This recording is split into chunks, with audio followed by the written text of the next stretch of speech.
Good afternoon. My name is Karen Shunk with the Energy Management Association, and I'd like to welcome you to today's webinar and thank Buildings IoT for sponsoring today's session.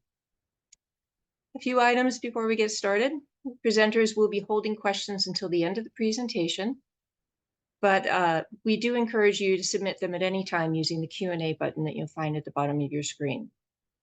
If you happen to be experiencing technical problems during the webinar, please use the chat function to inform the panelists, and our producer, William, will assist you.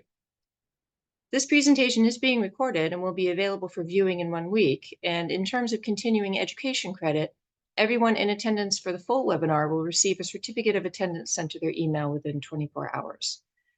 Finally, if you're a certified CXA or EMP, your CEUs for attending this webinar will be uploaded to your respective portals later this week.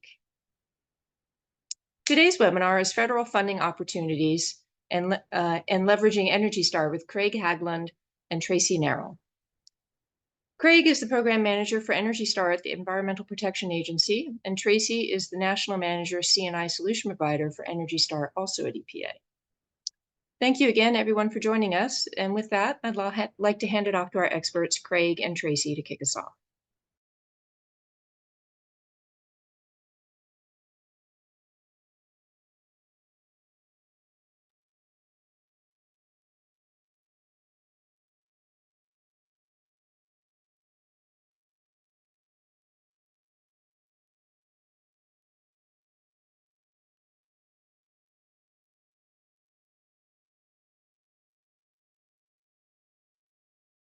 All right, I hope everybody can hear me all right.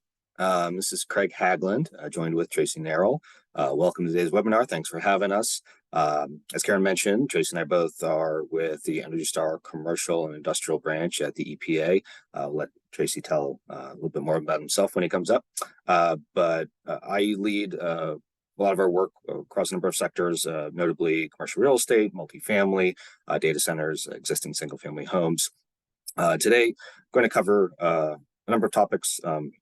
One of them, sort of the funding opportunities that are out there and available.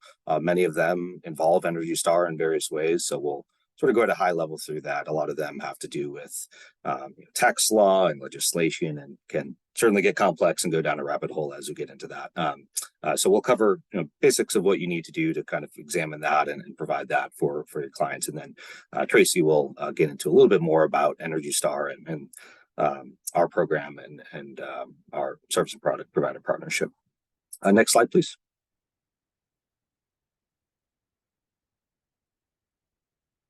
So I sort of covered our learning objectives, but we're going to cover the existing commercial multifamily IRA incentives, Inflation Reduction Act, that were passed. Some of the incentives had existed prior to the IRA and were expanded upon. Some of them are brand new. So we'll go into some of the main ones. And then really looking at Energy Star tools and resources that not only support the IRA incentives and are involved there, but it can also support your clients' energy management practices, as well as some ins and outs of our SPP partnership. Next slide, please. And you go to the next one. Thanks. So we're going to kick this off with a few different provisions in the IRA. These are historic investments to improve the energy efficiency and sustainability of existing buildings.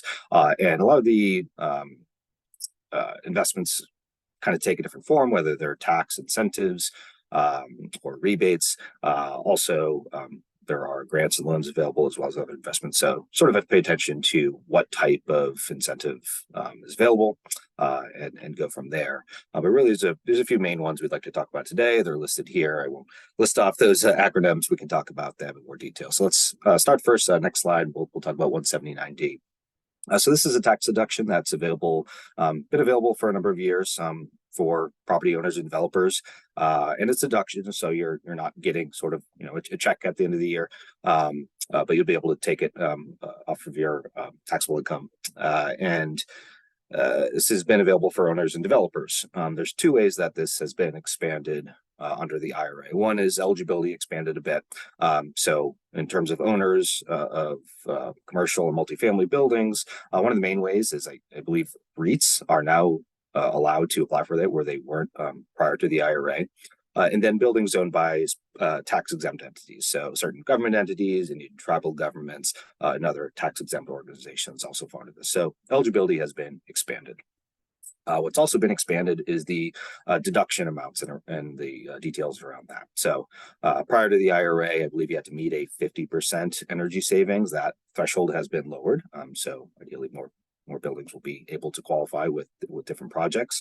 And then sort of a range and a scale from 25% up to 50% energy savings. If you achieve 25%, you're started off at 50 cents per square foot for a building, and then you're on a sliding scale up to 50% where you get $1 per square foot.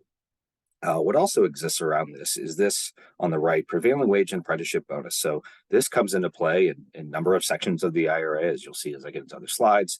But this is pretty significant in that it is sort of a 5 times multiplier on the maximum savings. So if you were to meet these prevailing wage and apprenticeship bonuses, your maximum $1 per square foot would be increased to 5. Now, I wasn't planning on going into large level of detail on the wage and apprenticeship bonus as it varies. It's really based on location, and it doesn't really come into play until you're actually executing a project.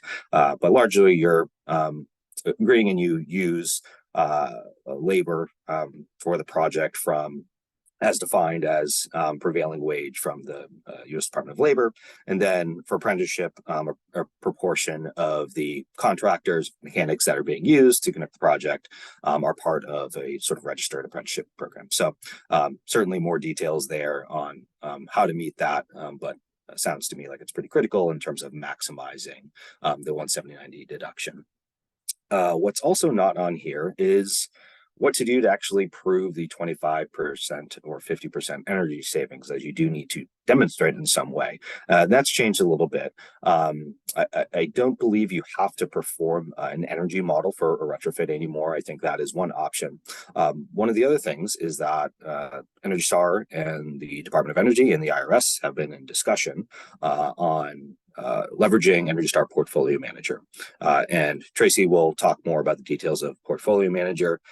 It is our free online benchmarking software platform where you can demonstrate through benchmarking sort of pre and post retrofit energy savings. That has not been announced yet. I would caution you to use my word for it, but my understanding is it'll be sort of imminent and come from the IRS and the Department of Energy when that is included as a means to claim that energy saving. So another reason to sort of look at Energy Star and Portfolio Manager, and sort of in addition to sort of tracking and understanding energy savings, it may prove sort of critical as a tool to get this 179D deduction. And we're looking at some additional improvements to our website for 179D as well later this year. Next slide, please. So another credit is 45L. I sort of refer to this as the Energy Star residential tax credit. This is for home builders for new construction for single or multifamily. So Tracey and we sit in the Energy Star commercial branch. We also have an Energy Star residential branch that deals with new construction for single family homes and multifamily homes. And they put out specifications depending on, where you're in the country. They have a national specification, as well as what type of property you're building, that detail what you need to do to install the assets, certain assets, and details of a property in order to be Energy Star certified. That's really what 45L is right now. Is projects completed between 2023 and 2032. If you achieve Energy Star certification, you're sort of in the mix for these credits. How they break down is by Energy Star requirements. So for single family homes or manufactured homes, if you're certified against Energy Star requirements, which means Energy Star certified, where you would apply and get Energy Star certification, you'd be eligible for a $2,500 credit. For multifamily, while this amount dropped a little bit in the IRA, it is available on a per unit basis. So you could get $500 per unit if you certify apartment buildings to Energy Star. And then we also see here the prevailing wage requirements kind of pop up again, where you'll be eligible for a larger tax credit up to $2,500 if you meet those. Now, there's another layer on that for DOE Zero Energy Ready Homes, which is another sort of recognition by the U.S. Department of Energy. If you meet those requirements, which of course are more stringent, you essentially double the credit. So for single family manufactured, that is both Energy Star and meeting DOE's Zero Energy Ready Home, you'd be looking at $5,000 for credit. For multifamily units, you would be $1,000 per unit. And then if you happen to meet the prevailing wage requirements for that, you'd be up to $5,000 per unit. So really a lot to take into account on where to hit those specific levels. Next slide, please.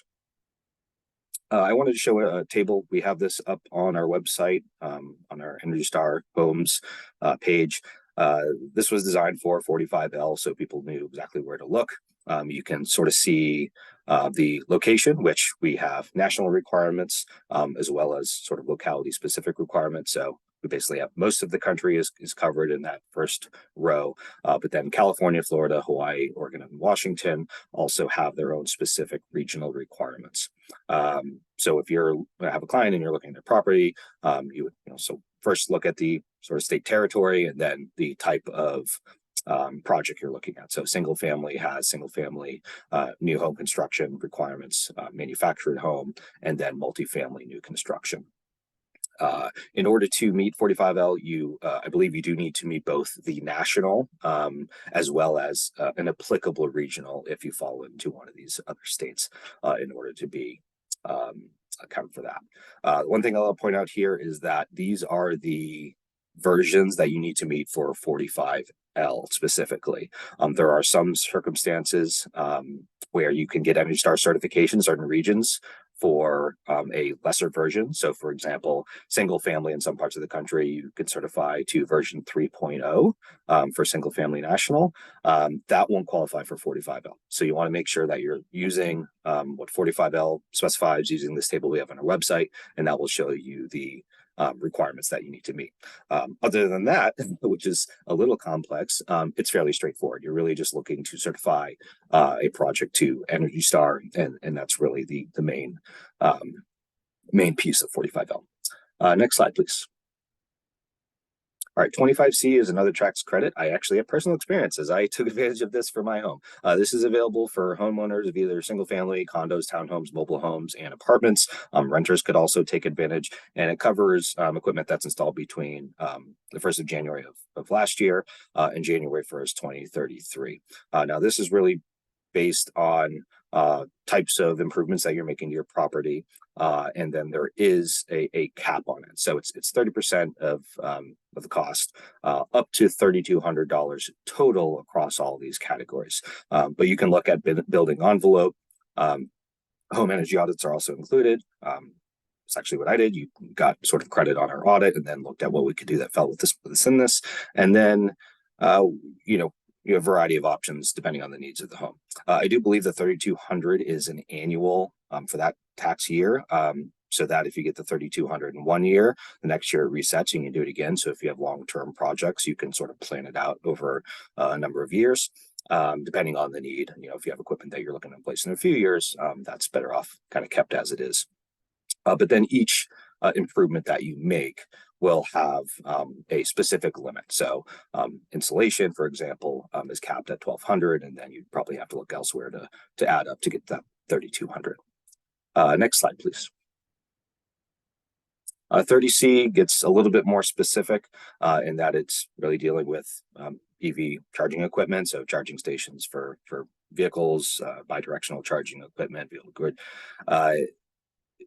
This one is available to businesses and individuals that put EV equipment on their property, but you must be in a low-income community or a non-urban census tract. So prior to this, we were talking about sort of available to everyone or most folks. This gets a little bit more specific, but it does cover a good amount of cost. It could be 6%. Up to 100,000, and then again, if you meet that prevailing wage and apprenticeship requirements, you could cover 30% of the cost as well. Next slide, please. All right, so the Department of Housing and Urban Development, HUD, got a lot of funding through the IRA, and they are using that across two main programs under what they call their Green and Resilient Retrofit Program. One is a benchmarking initiative, and then one deals with retrofits. So really quickly on the benchmarking, owners and managers who don't currently know how to benchmark aren't benchmarking. HUD developed has $42 million to establish benchmarking assistance for them. I believe they chose Leidos as their contractor. So, if you have a client who's looking for free support, this would help them. You may also be providing them to benchmark, so you don't have to take advantage of this if it's not necessary. But you do need to benchmark in order to be eligible for any of the retrofits and the other funds that HUD has. You do not have to go through Leidos, but you do have to be benchmarking.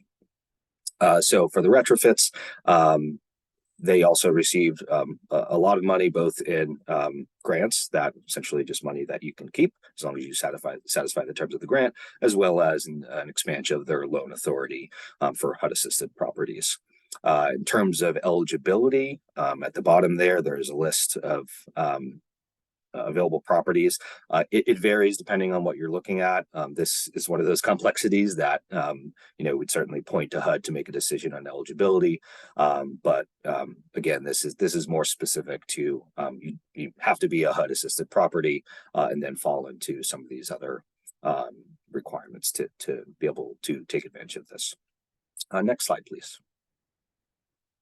In terms of their retrofits, there are three pathways that they have.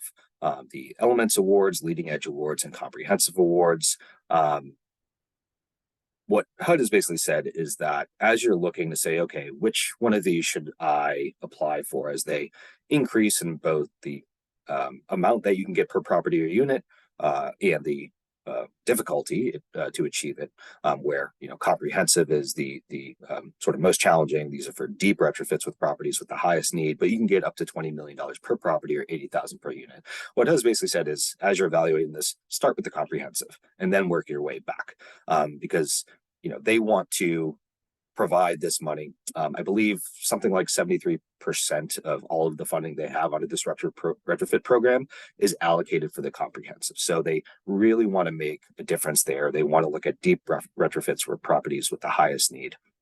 And so that's sort of where to start there. Properties who apply for that will be evaluated on need. So if you have, both energy consumption need and climate risk, they'll look for that in terms of awards. And then, if you don't happen to meet that, you can sort of look at leading edge or elements. So comprehensive is really whole building retrofits that you're really ready to enter an assessment and concept stage. And then HUD provides a lot of support with our evaluators to come in and sort of determine the project to move from there. If you don't sort of meet that, you can look at leading edge. This again is for sort of innovative projects and is really tied to pursuing ambitious green certifications. They have a list of eligible certifications. Energy Star has certifications that are included in there if you're just in pursuing that. And once you have that, you're eligible up to $10 million per property or $60,000 per unit. This is, for any project that's sort of at the early design stage or really just starting an owner-driven recapitalization effort, you kind of want to look here because that'll let you incorporate all the requirements and goals in terms of the green certification. The Elements Awards is their sort of lowest tier incentive. This really is for projects that are already well advanced in their recapitalization effort, and they're just looking to take advantage of this and essentially sub out or add better components, better building components, more efficient components into their property. So that's something that sort of kind of comes in later, and the result, you have a lower amount there. You have $750,000 per property or $40,000 per unit. The most funding is available again for the comprehensive awards, and then it's sort of split between the rest between leading edge and elements. Next slide.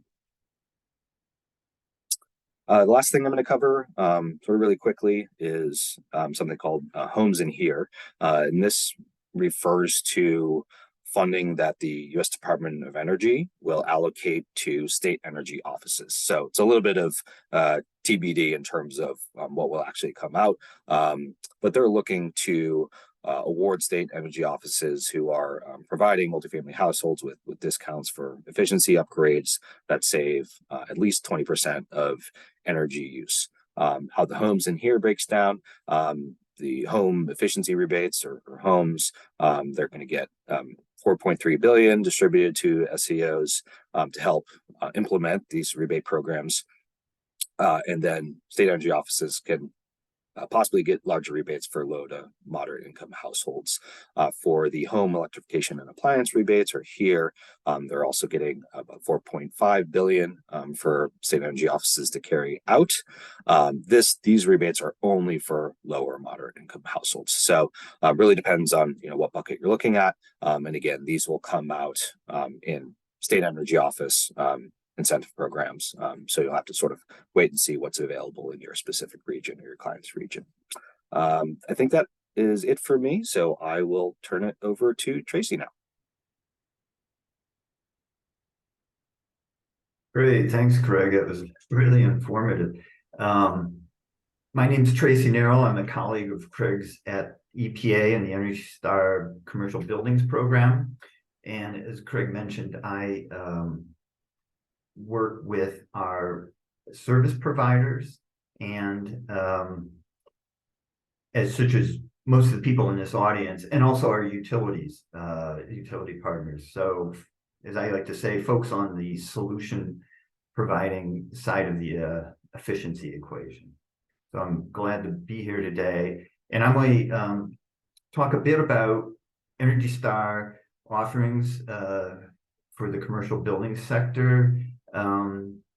And I think Craig has already identified some of the points of intersection with some of the IRA incentives, some explicitly like the HUD programs requiring benchmarking, and others pointing people to, towards the buildings with the most need.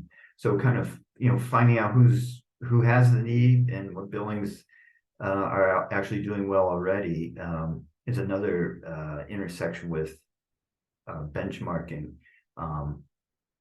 And so I hope to call those out as we move through here. Okay, next slide. So just briefly, what's Energy Star for buildings and plants? We're really trying to help our partners obtain environmental benefits and financial value by improving the energy efficiency of their day-to-day operations.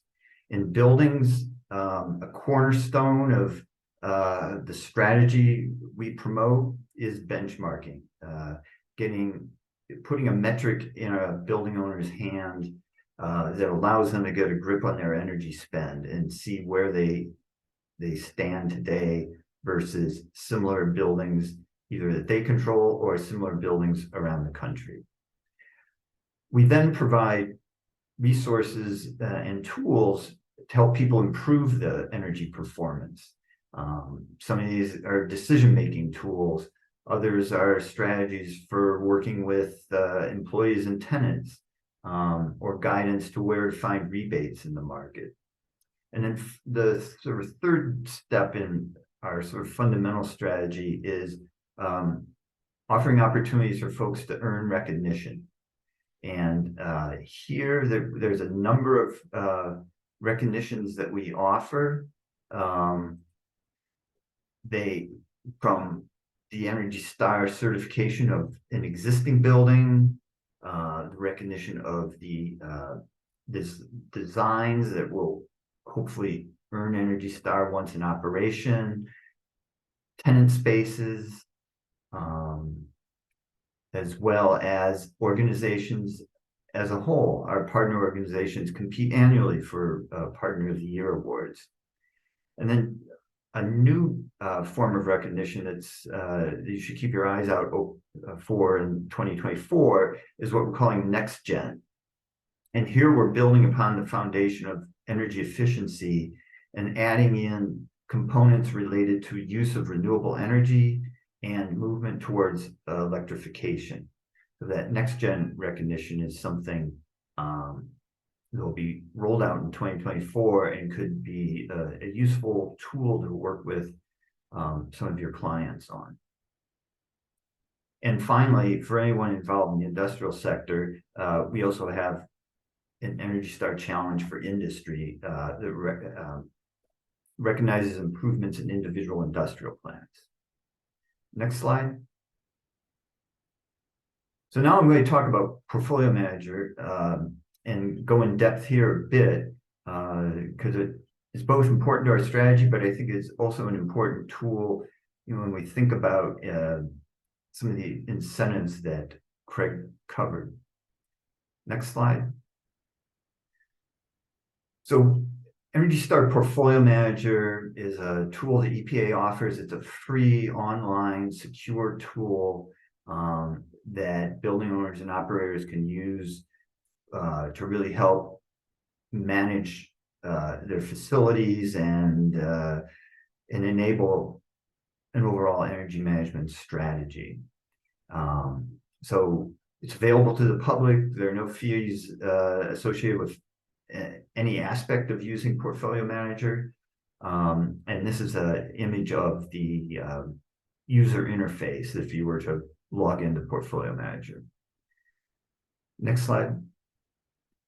So when we talk about Portfolio Manager, there's sort of two areas that we emphasize. One is as a data management tool.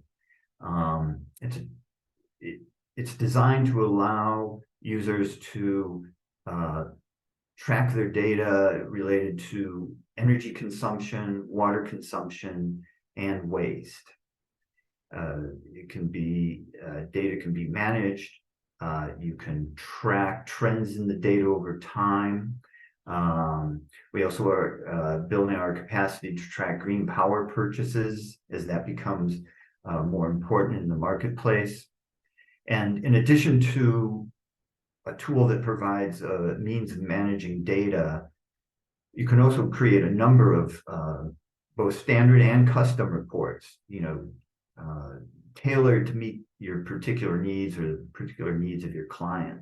And there's capabilities to share those reports. You can always download or print them out, but you can also share them seamlessly with other Portfolio Manager users, which is a nice aspect of using the tool. And finally, Portfolio Manager provides the pathway for applying for Energy Star certification for a building. Next. The next key function of Portfolio Manager is providing hundreds of metrics covering a variety of aspects of energy use, water use, waste and materials. In energy use, you can look at energy use on site. We also translate that back to the source energy used to serve the building. We normalize it by weather and other factors. We allow people to track energy demand. In the water area, you can track your water use intensity, and we also make available a water score for multifamily buildings. Tracking of waste and materials, waste intensity and diversion rates can also be tracked.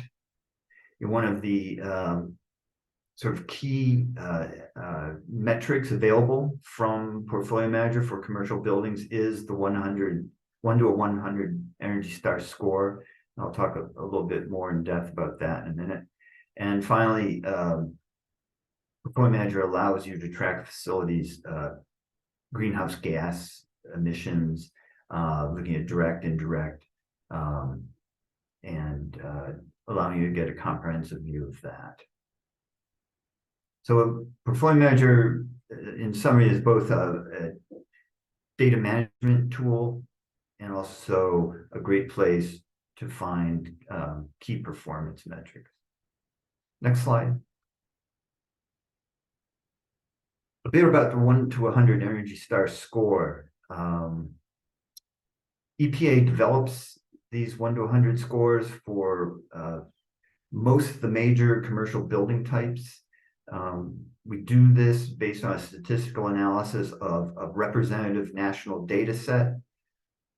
Frequently, that data set is developed by the Energy Information Administration at DOE, the CBEX, Commercial Buildings Energy Consumption Survey.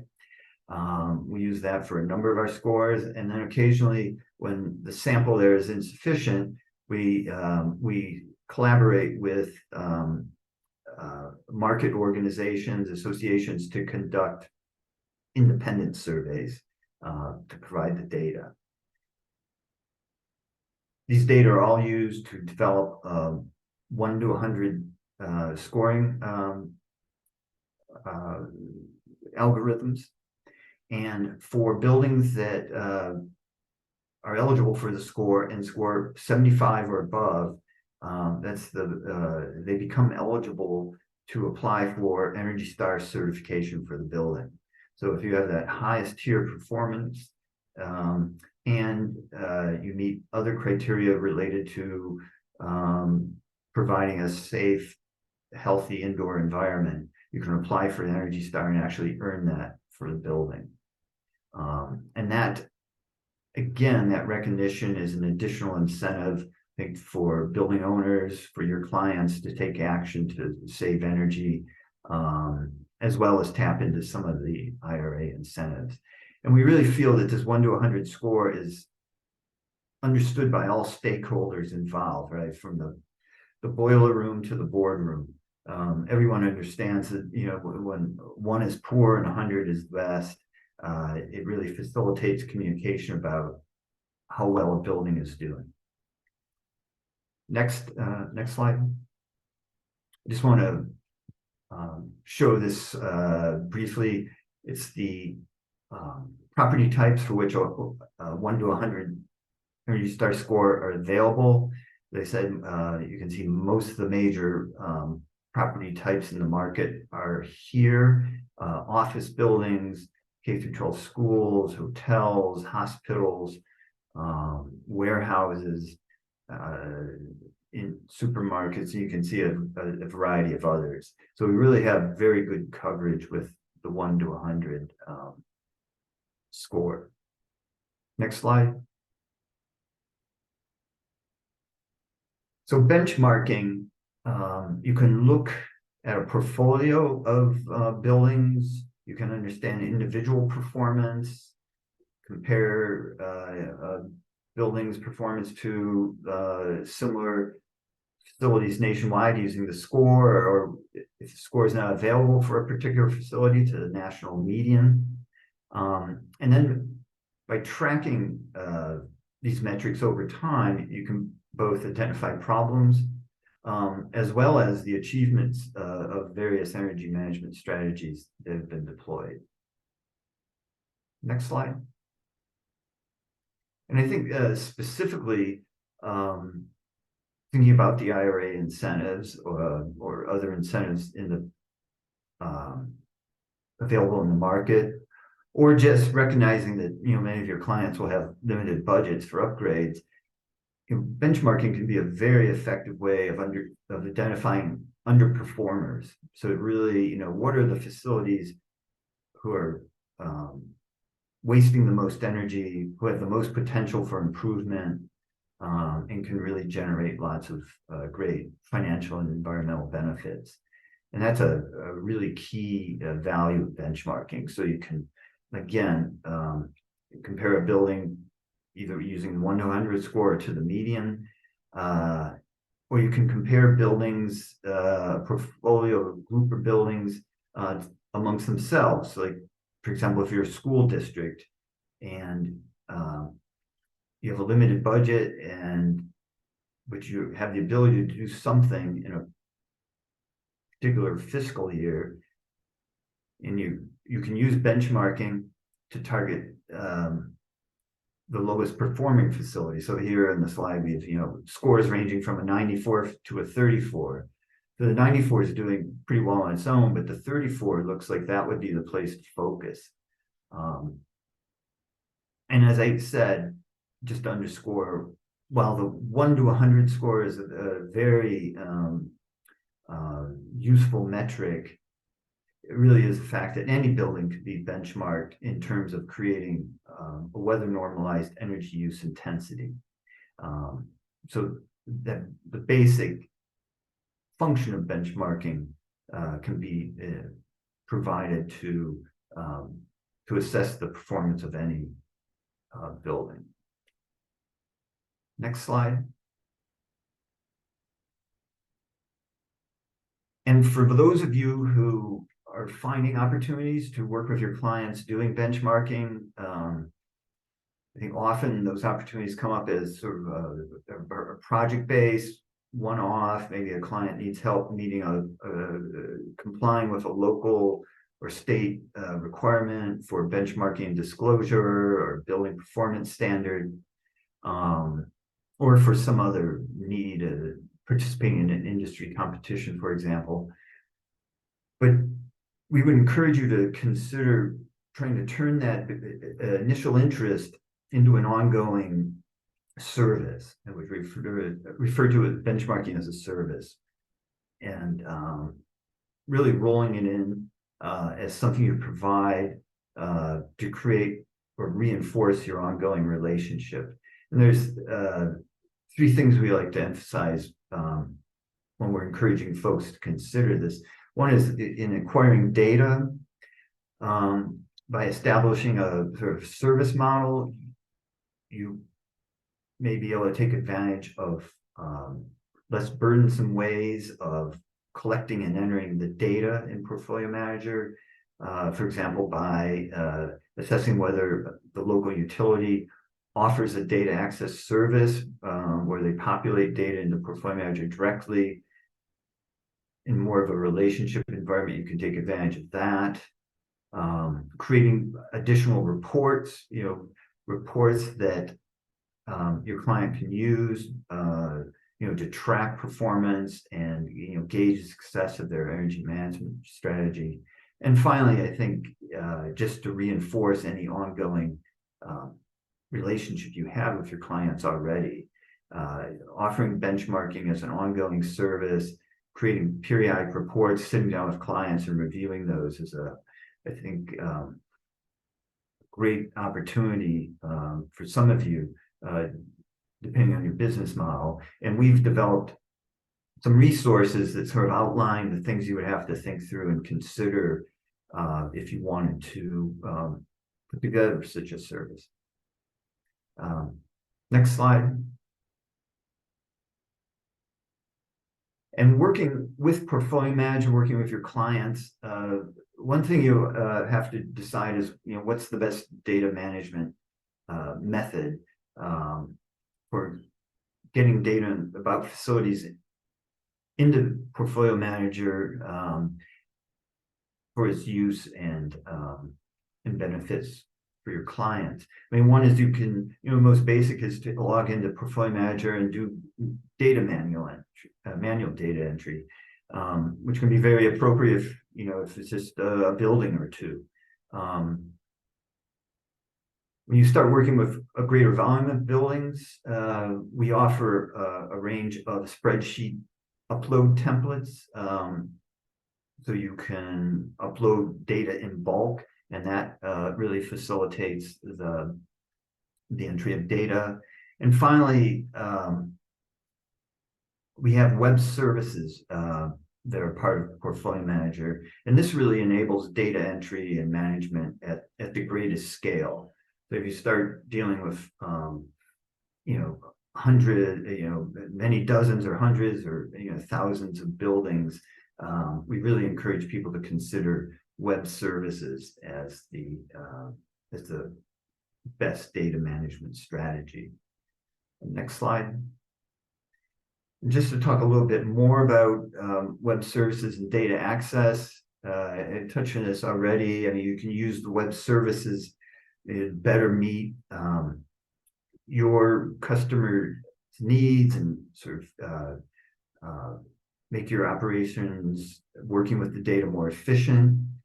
And by using web services, you can also take advantage of utilities that are providing data for customers. And this is particularly important when there's a facility that has multi-tenants or a multifamily building, which is Craig touched on, throughout the IRA presentation.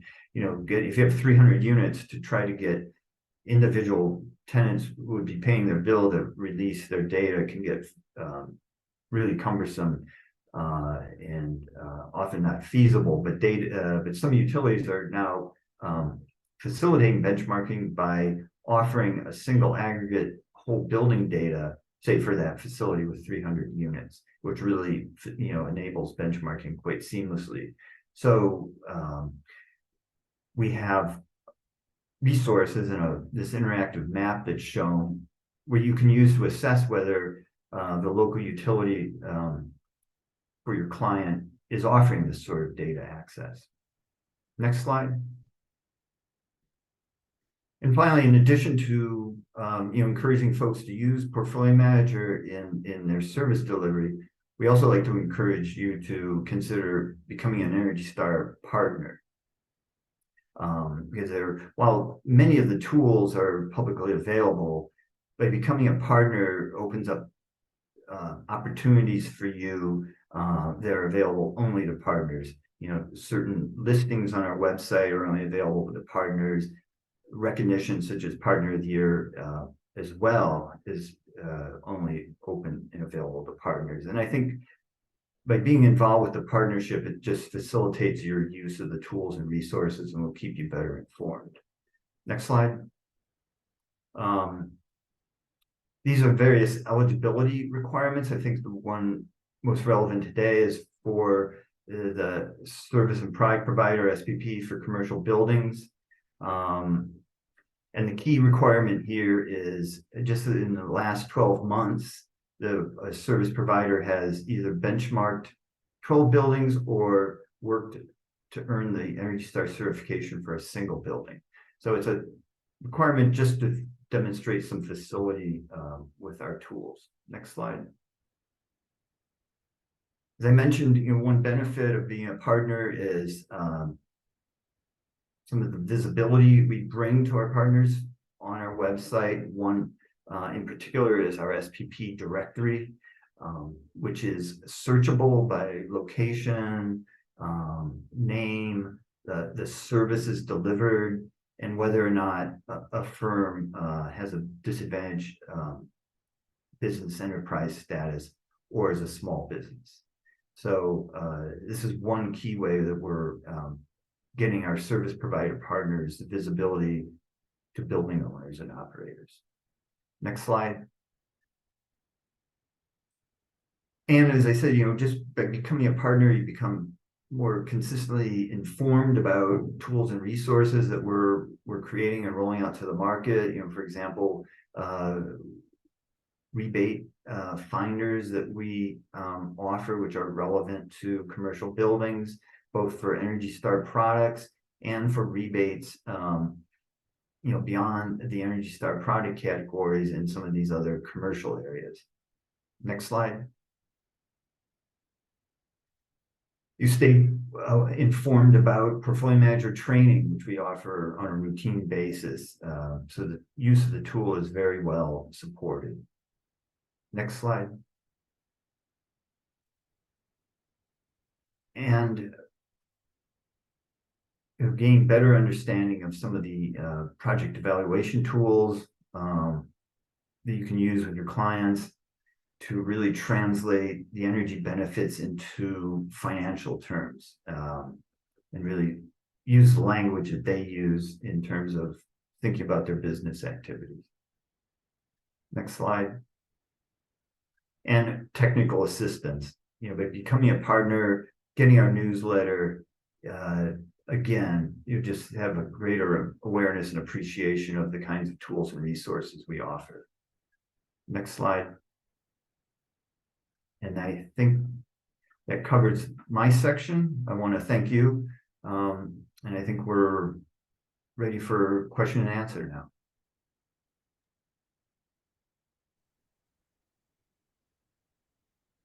Thanks, Tracy. Thanks, Craig. Yeah, great presentation. Thank you. Lots and lots of information. So I want to ask a couple of simple questions real quick before we get to the question that's in the Q&A right now, which I hope you guys brought your CPA because it's kind of kind of complex. So so the first thing I want to check. So Tracy, you were talking about the service and product provider SPP program just now. How does someone apply for that? Is there a link that you can share? Can you just say a couple words about that?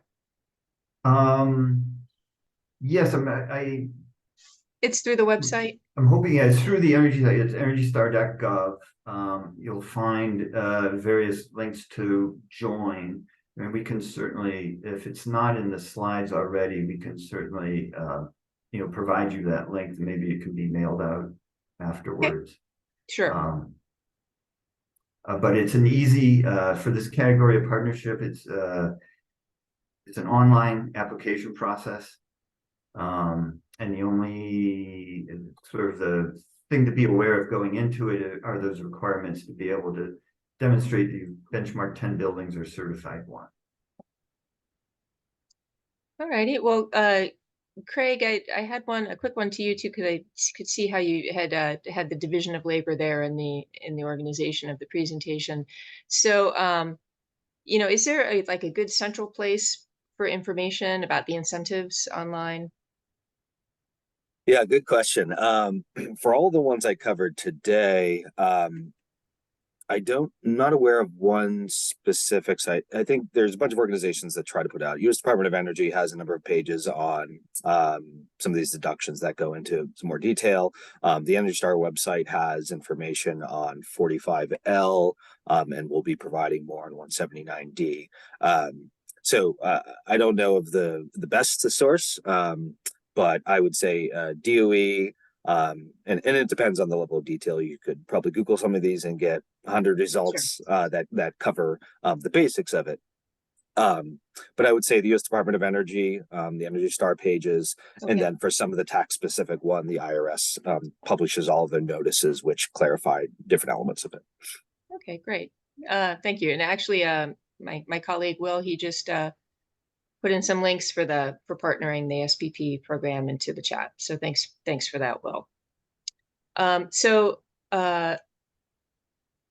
I just want to say again before we start going that you will get a certificate for this if you've attended the entire webinar shortly after I guess within 24 hours.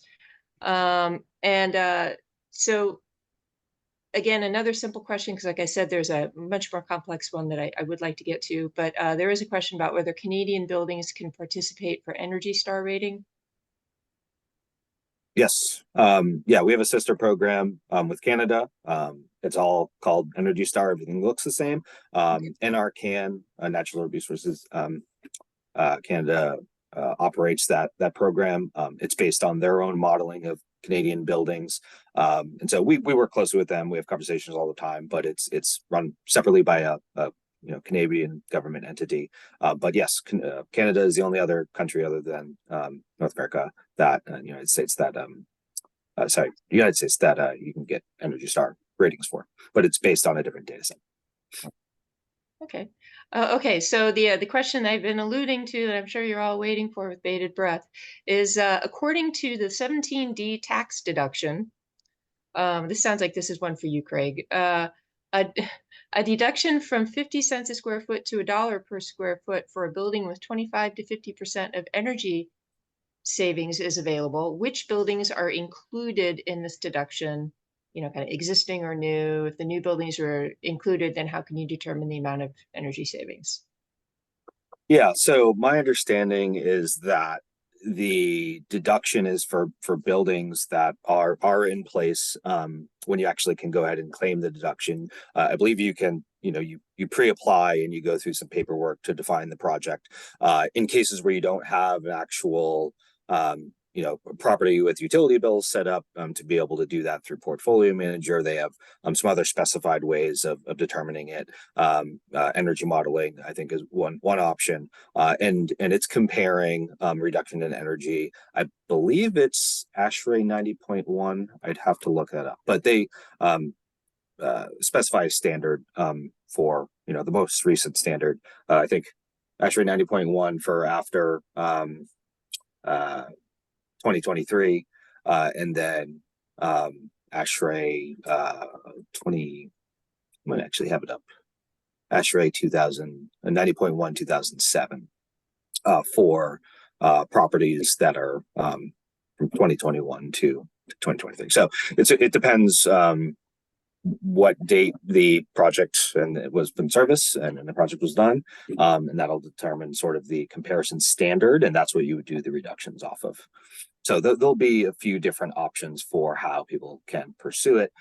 We're hoping that the easiest option would be if you're benchmarking Portfolio Manager, being able to claim through that and doing it on actual utility bills. Everyone's already sort of done that; they have it there, and would have sort of that proof, and then you need to submit that in order to get the credit.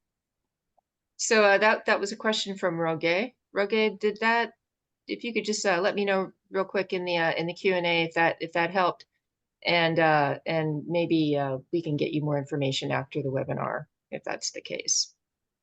So I did notice that associations that encourage their member or have members that do offer energy conservation types of services were also able to be SPP partners, Tracey.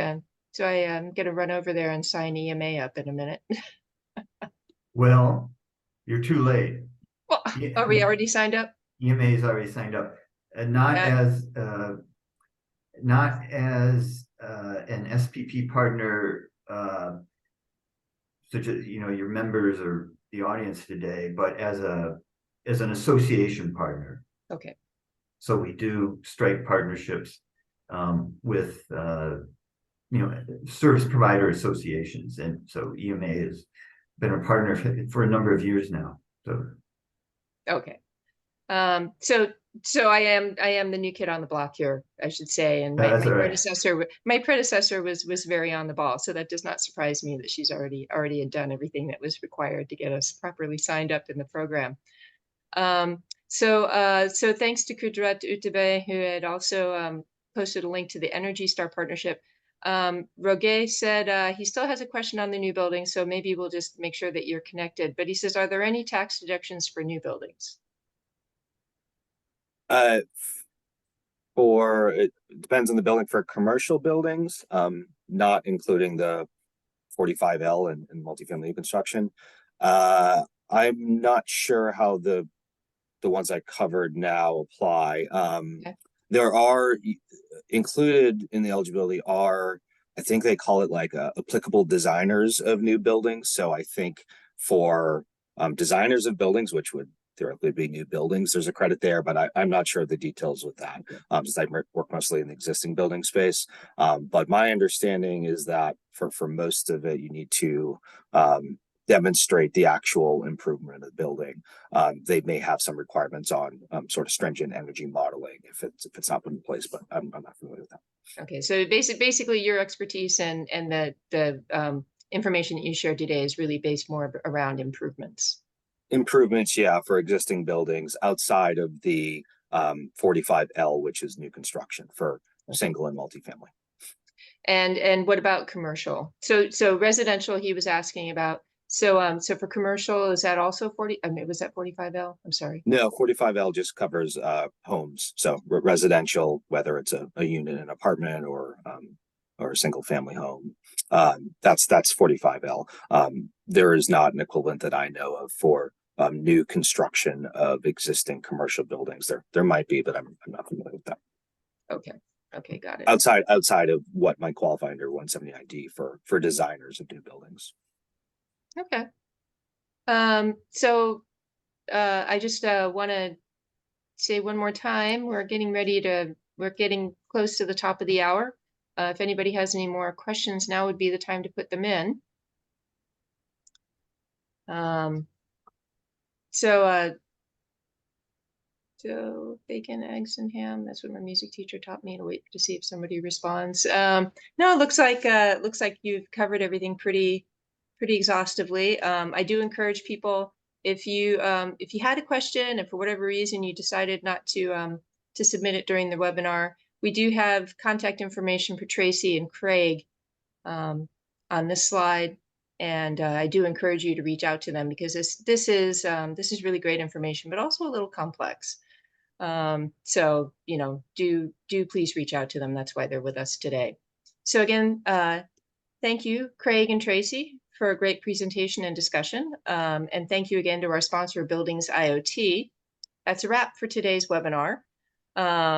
Our next webinar, February 6th, spotlights the journey of the city of Guelph, Ontario, to become ISO 50001 certified. And if you're interested in becoming a certified energy management professional, then I encourage you to register for the upcoming virtual EMP seminar, February 7th to 8th, which is the information you see on the screen. Robert Knadler is a true expert in the field. So thanks again. Thanks again to our sponsor, Buildings IoT, and have a great day.